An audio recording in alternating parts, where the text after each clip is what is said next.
Hey folks, what's up? This is Keith and you're watching Barber's Auto Help. Today I've got a video on the window motor replacement on a 95 Chevrolet Silverado. This is actually a small part of a larger video that I have a link in the description to. In that video I show you how to remove the panel, remove the regulator, and then remove the window motor. This video, however, is just going to go over the steps of replacing the window motor with the regulator already out. So enjoy. If you have any questions, please feel free to comment and I'll get back to you as soon as possible. Alright, so here's the back side of your door panel here. We got your window motor and this is your regulator here. Now we got to detach the regulator from the panel. So we're going to flip it over. And you can see your regulator is held on by rivets. And we're going to go ahead and take a little punch. We're going to punch the center of the rivets out, and then we're going to drill the rivet out. Alright, for this I am using a nail. I would prefer you use a punch for this. Wear safety glasses. Just punch that centerpiece right out there. Same with this one. Just like that. There we go.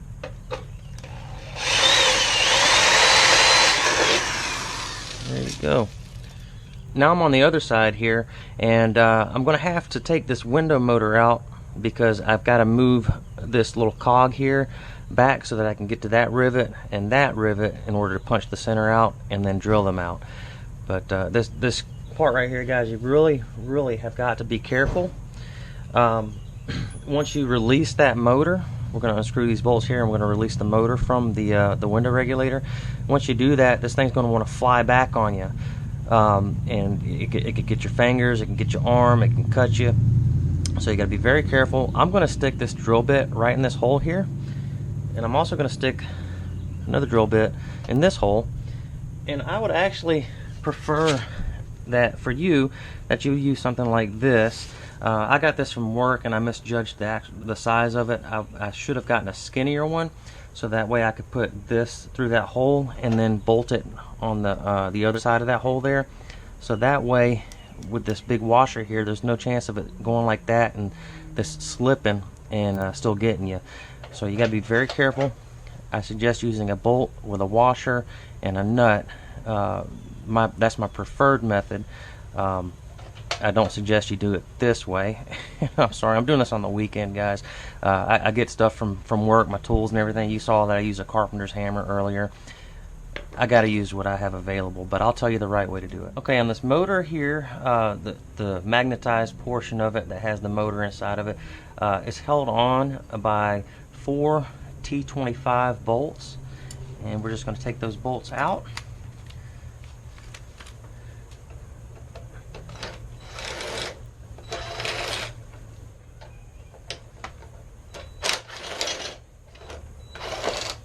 And you see it's starting to let go there. Actually, it's going the opposite way I told you. Regardless, stick those in there so that it doesn't get away from you, okay? Now that that's out of the way, we can actually manipulate this and move it back and forth like so. This is where a partner would really come in handy. It'll really make things much more safe for you. You want to support this panel with maybe your foot. Be sure you wear the proper footwear for this, or maybe your knee. Get your knee out of the way from anything that might swing. Have your partner hold these arms. Just keep it secure so that it doesn't get you, okay? And we've got this roller out right here. We're just gonna move it out of the way. See, we can just all the way back this way like that. And then we can lock it into place. Alright, once it's locked into place, we can then take care of these rivets here. Alright, I'm going to punch the centers out of them, just like before.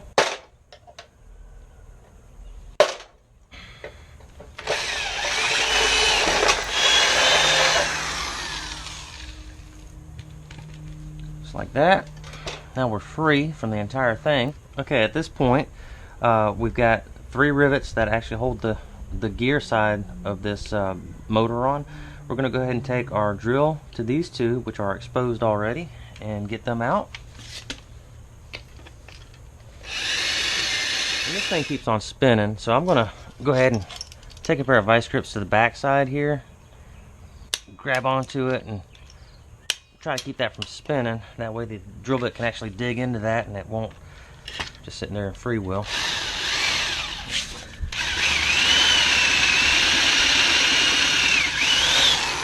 There we go, that seemed to do the trick. Alright, so that one's free, and you just want to go far enough just to get rid of that lip. You don't want to really drill through this material right here. Grab this one with my vice grips just like I did the other one. Alright,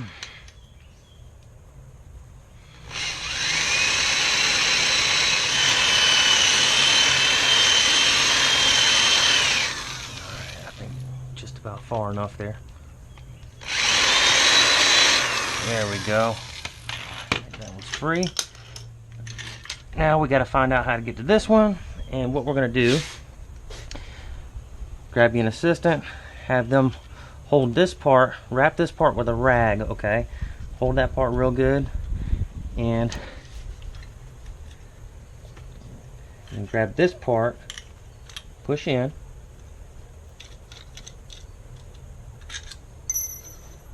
and we're going to carefully release this thing here so that we can get to that other rivet. Be careful. Alright, so there's our other rivet. Actually, let me back up here a little bit.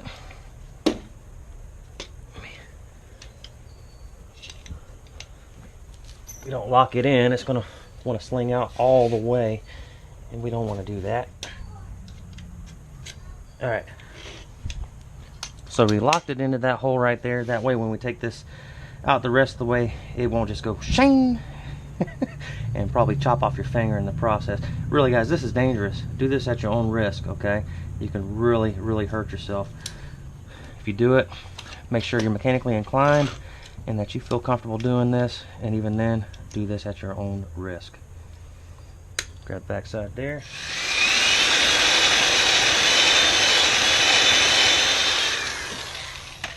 Alright, and we're free. Let's flip this over here. This slides right out. Okay, at this point here, guys, make sure your regulator's all cleaned of any foreign material, any metal shavings, things like that.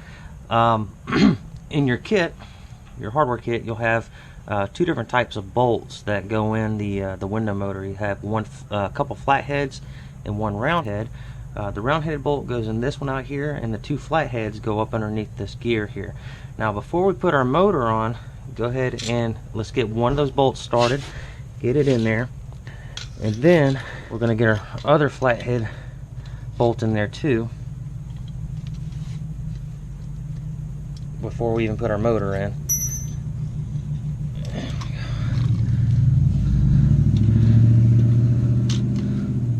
An assistant would be incredibly awesome. Don't hurt yourself. We're going to go ahead and lock this in here. Now our other bolt hole is exposed. We put our other flathead in there. Now we could put our motor in right now, but I'd rather have this up just a little bit, so I'm going to release it again. That way later on it's going to be easier on us to get back in there. So I'm going to let this go. And I don't suggest putting your fingers in there like I'm doing. We're going to roll this back until we get our regulator in this position here. There we go. Now we can attach our motor. We got our two bolts already through. We're just going to guide our bolts in there and got our dowel for our sprocket on our motor through. And go ahead and put our other bolt in there. Put our nut on. That's a 7/16 nut, by the way. Go ahead and get our other nuts on.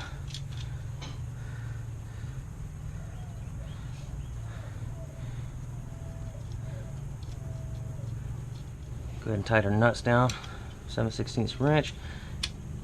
And this head doesn't seem to be moving as I torque it down, but if it does, you may have to maybe apply a little pressure that way on it to keep it stationary. Can't really get a pair of vice grips on it at this position, but we want to make sure that this is good and tight and that it's not just freewheeling.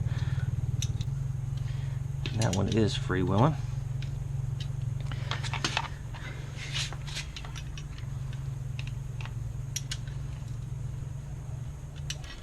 See how that one's freewheeling right there? That head on it.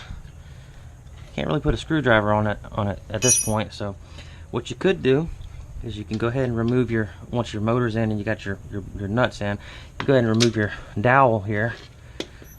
And once your dowel is out of the way, you could hook this back up electrically to the door and hook your switch back up, and you could operate your motor to expose that head right there in order to put a screwdriver on it to keep it from freewheeling. Of course, keep your fingers away while it's operating electrically. You don't want to get your fingers caught up in here. You don't want to chop your fingers off, okay guys? Now I'm finding that if I just apply just a little bit of pressure to the back side of that head there, that's enough to hold it stationary without having to actually hook it back up electrically. And I'm actually able to tighten this thing back up. So that's good and tight. Don't put too much pressure on it. You don't want to warp your gear here. Now we're ready to put this regulator back on the panel here. This is the bottom of the door here, where that little tang actually goes up into your door there. That's the bottom, and where your openings are, that's the top. The motor goes towards the bottom near the speaker, and it faces in this direction here. This roller here faces down. Those two rollers face up. First thing we're going to do is put our front roller there in the guide. Once that's in place, then we can go ahead and mount our regulator onto the panel. I like to take these nuts here and put them in through the other side. Take my nuts and put them on this side here.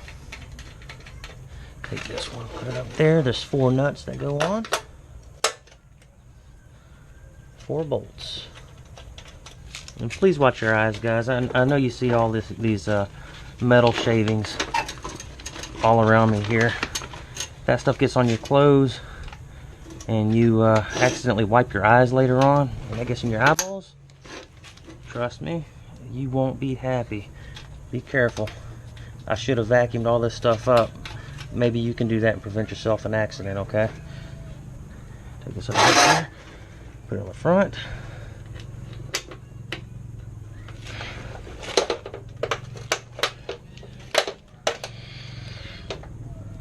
Yeah, there have been several times where I'd be turning rotors at work and accidentally get a piece of metal in my eyeball, and you don't get much sleep that night or the next night. So, in worst case scenario, you end up going to the hospital having to get that metal dug out of your eyeball. We're going to take our 7/16 wrench, go ahead and tighten our nuts down, and if you get one that's freewheeling, there is a little receptacle on the other side that will receive a flat blade screwdriver. Just hold it in place with that screwdriver while you're tightening it, and make sure that they're good and tight. And I don't have a specification for you, sorry guys.